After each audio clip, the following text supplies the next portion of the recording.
Hello, my name is Roman and I'm going to tell you about our transition from a mess of artifact management systems to Artifactory. Who am I? I'm a platform engineer that works at AppsFlyer for almost 2 years now. I'm a part of the InfraTools team, which is a part of our DevOps team at AppsFlyer. A few words about AppsFlyer. AppsFlyer is a mobile app attribution and analytics platform that helps app marketeers measure and optimize their user acquisition funnel. This really means that whatever you click on an ad on your mobile phone or do a meaningful event inside the application that installed on your mobile phone, we receive an event for that. From that, we can derive how ad campaigns for your application are performing and if they're even worthwhile. There's a lot of features on top of that, but enough talking about marketing materials for now. Question and answers. You are welcome to send your questions during this talk and I'll try to answer them after in the chat. Let's talk a little bit about how artifact management was at AppsFlyer before Artifactory. As you can see, we had internal repositories, external repositories. We had even S3 buckets that we used as repositories.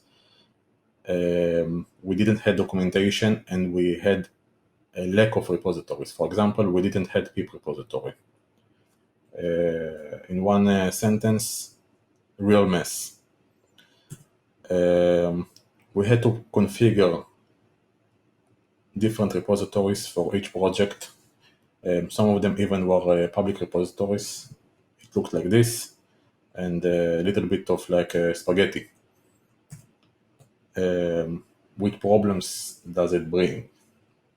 Some of the external sources can be unavailable, and some of the dependencies can be deleted with time if you are using external repositories to pull your dependencies. We use a lot of different credentials for all of the sources, and it's hard to keep track where everything is located and pulled from. As we were growing, we needed a more scalable solution for the artifact management at AppsFlyer. So basically, what was our goals? We wanted to improve the reliability and the speed of the deployments. This is one. Second goal, we wanted one place to go and not different places to get different artifacts. And we wanted one set of credentials to our artifact management system. Basically, keep everything organized.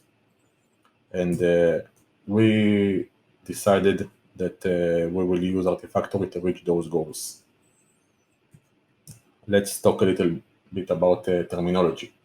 In AppsFlyer Artifactory, we use 3 different repository types: virtual repository, local repository, and remote repository.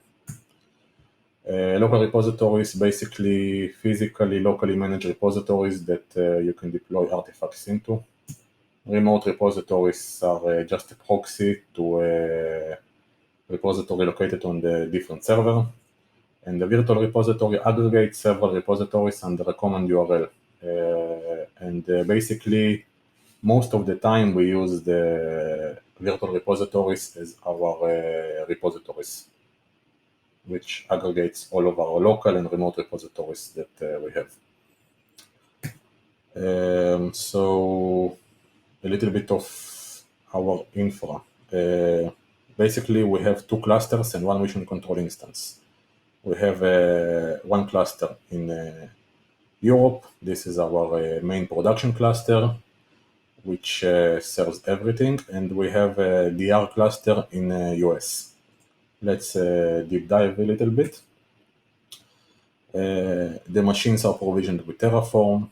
Artifactory is installed with Chef, with the custom cookbook that we wrote. As I mentioned, we have 2 clusters with replication between them and 1 instance of mission control. The data is stored in S3 and we have cache inside each node for speed. Mission control is in charge of the replication that creates as soon as a new repo is created, and each repo has a cron tab replication as well. Mission control gives us a better look on both clusters and creates all the repositories automatically in the US cluster when they're created in Europe cluster. And after Artifactory, it looks better.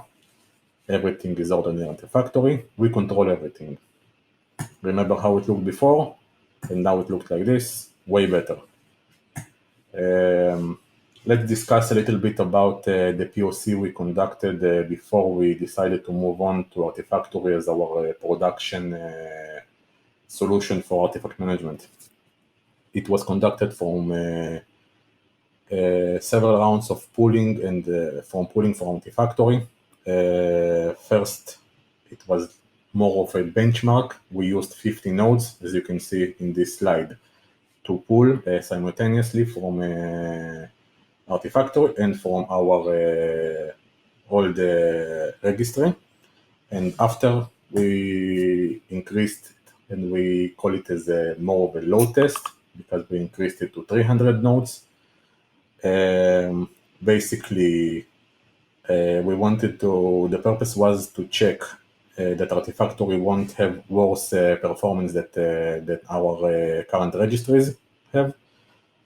We also tested pushing images to one node in the cluster and pulling them from another node.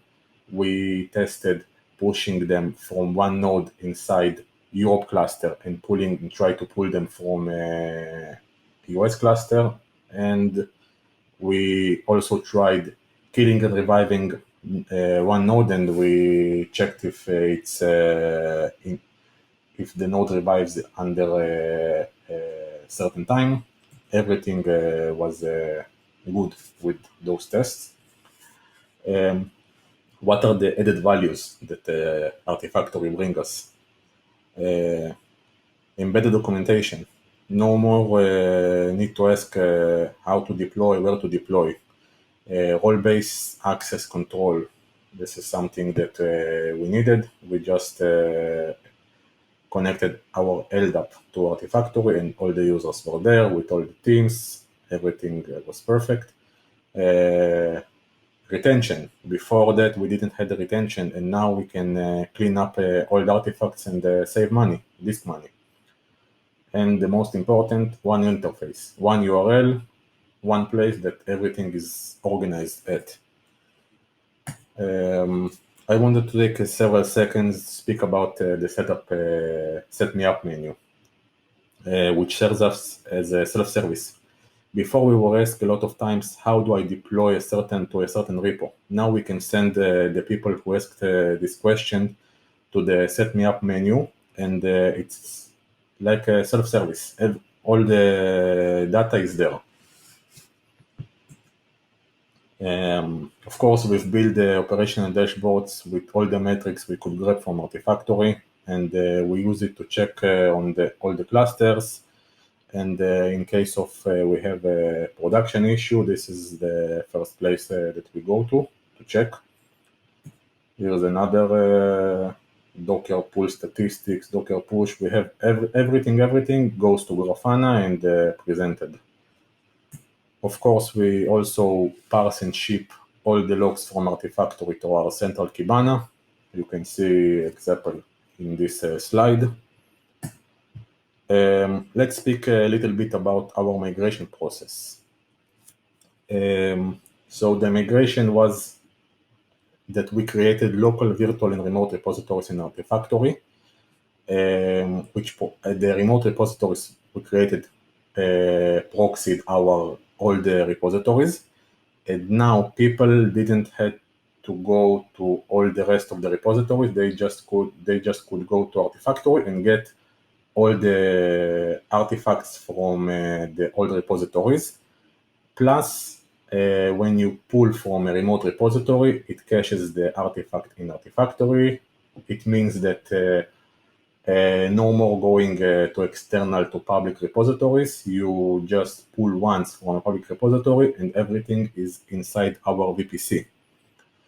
It took some time to migrate all the projects since we have lots of services and we were growing like crazy, but the process of the migration itself is very easy. It's just to change one URL inside the config file, this is example in the slide, and build again. This is it.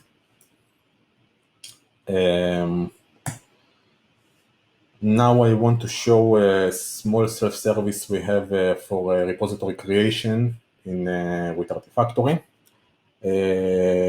Currently, only the DevOps team has a permission to create repositories in Artifactory. And we were getting lots of requests for repo creation, and we wanted to automate and self-serve the process across all R&D department. We found a nice Terraform Artifactory provider that Atlassian created, which solved our issue. We created a create repository module from this provider, which uses the resources of the provider.